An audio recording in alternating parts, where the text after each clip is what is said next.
Hello guys, welcome back to my channel. आज मैं अपने चैनल पर कार्तिक नहाने वाली, जितने लोग नहा रही है उसमें सुने जाने वाली कहानी सुनाने जा रही हूँ। आप लोग बने रहिए मेरे वीडियो में और जाइएगा नहीं, अंत तक देखिएगा। बहुत ही अच्छा कहानी सुनाने जा रही हूँ, आंवले की कहानी। क्योंकि कार्तिक मास में जो नहा रही है लोग, आंवले की कहानी भी सुनना बहुत जरूरी है। ये एक आंवलिया राजा की कहानी है, आंवला नमी की कहानी। जो कि एक राजा थे और एक रानी थी। वो राजा रानी रोज एक मन आंवला के दान करके, सोने की आंवला दान करके तब अपना खाना खाते थे। पूजा पूजा पाठ करके एक मन आंवला सोने के दान करके तब वो खाना खाते थे।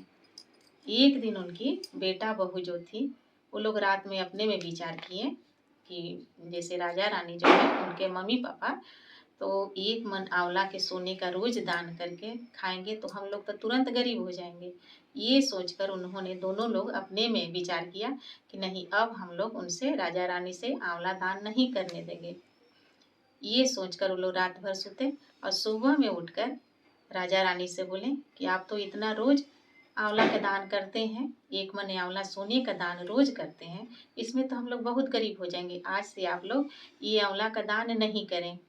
ये सुनकर राजा रानी बहुत दुखी हुए और घर छोड़कर निकल गए। जंगल में जाकर वो लोग, जंगल में जाकर वहीं उदास होकर बैठ गए। बैठे बैठे ही वो लोग को नींद लग गया, राजा रानी को। और इधर बेटा बहू अपना घर में पूरा आराम से रह रहे थे। उनको जरा भी चिंता नहीं था कि हाँ, माँ बाप लोग कहाँ गए। और उधर राजा रानी जो थे उनको जंगल में ही नींद लग गया, खाए पिए भी नहीं थे और सो गए। तब भगवान कृष्ण जी ने सोचा कि बेटा बहू तो इनको निकाल दिया और हम इनका सहायता नहीं करेंगे तो मेरा पूजा पर से ये लोग का विश्वास उठ जाएगा राजा रानी को। तब उन्होंने राजा रानी को स्वप्न में दर्शन दिए, देकर बोले कि उठो, तुम लोग उदास मत हो, तुम्हारे पहले जैसा ही राजपाट हो गया है। आंवला का पेड़ लगा हुआ है, उसी पर से आंवला तोड़ो और दान करो। करके अंतर ध्यान हो गए भगवान जी, कृष्ण भगवान। फिर राजा रानी ने आंख जब खोला तो देखा कि पहले जैसा ही उनका जंगल में ही पूरा अच्छा से पूरा महल बन गया है। आंवले के पेड़ था, वहां से वो लोग आंवला देखे तो आंवले के पेड़ पर से पूरा आंवला फड़ा हुआ था और नीचे भी गिरा हुआ था। तो नीचे से चुन के फिर राजा रानी ने दान किया और खाना वाना खा के वहीं पर आराम करने लगे। लेकिन अपना महल में ही पूरी खुशी से अच्छा से राजा रानी रहने लगे। और इधर जो उनका बेटा बहू था, बहुत लोग गरीब हो गए थे। राजा रानी जो बन गए और बेटा बहुत गरीब हो गए। इधर उधर से करके ये लोग जैसे तैसे अपना पेट पालन कर रहे थे। तब नगर के लोग ने बोला कि एक जंगल में जो है राजा रानी बूढ़ा बूढ़ी है, वो बहुत लोग दान पुण्य करता है, तुम लोग भी वहीं जाकर अपना गुजर बसर करो। ये सोचकर बेटा बहू फिर जंगल में गए। तो बेटा बहू तो भीख मांग मांग के जैसे तैसे खा रहे थे, तो लोग को पहचान में नहीं आए वो राजा रानी। लेकिन राजा रानी जो थे बेटा बहू को पहचान लिए। तो रानी जो थी अपने राजा से बोली कि देखिए, ये लोग तो बहुत गरीब हो गए हैं, तो हम लोग इनसे काम तो बहुत कम करवाएंगे लेकिन मजूरी बहुत ज़्यादा देंगे, इनको अपने काम पर रख लेते हैं। ऐसे करके राजा रानी ने बेटा बहू को रख लिया। ये लोग सुबह शाम काम करने लगे।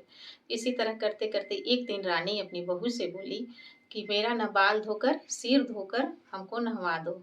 तो सिर धोकर नहवाने लगी रानी को। तो नहवा रही थी तो देखी कि रानी के पीठ पर एक मसा था। वो मसा देखकर इसको अपना सास याद आ गई।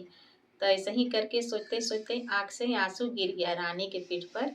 उनकी जो दाई बहू थी उनके आंसू निकल के उनका रानी के पीठ पर गिर गया। तो रानी ने बोली कि तुम बताओ, तुम किस लिए रो रही हो? मेरा पीठ पर तुम्हारा आंसू गिरा, तुम किस लिए रो रही हो? तो बोली कि आप ही के जैसे जैसे आपके पीठ पर मसा है, मेरी भी सास के इसी तरह पीठ पर मसा था। वो रोज एक मन आंवले के दान वो लोग करते थे। राजा रानी, मेरे सास ससुर एक मन आंवला के दान करते थे, तो इसलिए हम लोग उनको आंवला के दान देने से मना कर दिए। तो लोग दुखी होकर घर से निकल गए और हम लोग कोई परवाह नहीं किए, अपना घर में रह रहे थे। उसी का पाप हमें मिला है, हम लोग बहुत गरीब हो गए। पता नहीं मेरे सास ससुर कहाँ होंगे, बहुत चिंता लगता है अब। तो रानी ने बोली कि हम ही तुम्हारे सास ससुर हैं, तुमने तो अपना धर्म नहीं निभाया, तुम लोगों ने निकाल दिया हम लोग के घर से। लेकिन भगवान ने, कार्तिक के राय दामोदर ने हम लोग का धर्म रखा, इतना पूजा पाठ का जो धर्म था वो लोग कार्तिक के राय दामोदर ने हमें दिया, हमारा तो सत रह गया। हे कार्तिक के राय दामोदर, जैसे राजा रानी को सत रखा उसी तरह हमारा भी देना, सत रखना, जो कहे सुने और सुनावे उसको सभी को आप इसी तरह रक्षा करना और उसका धर्म रखना। राधे राधे।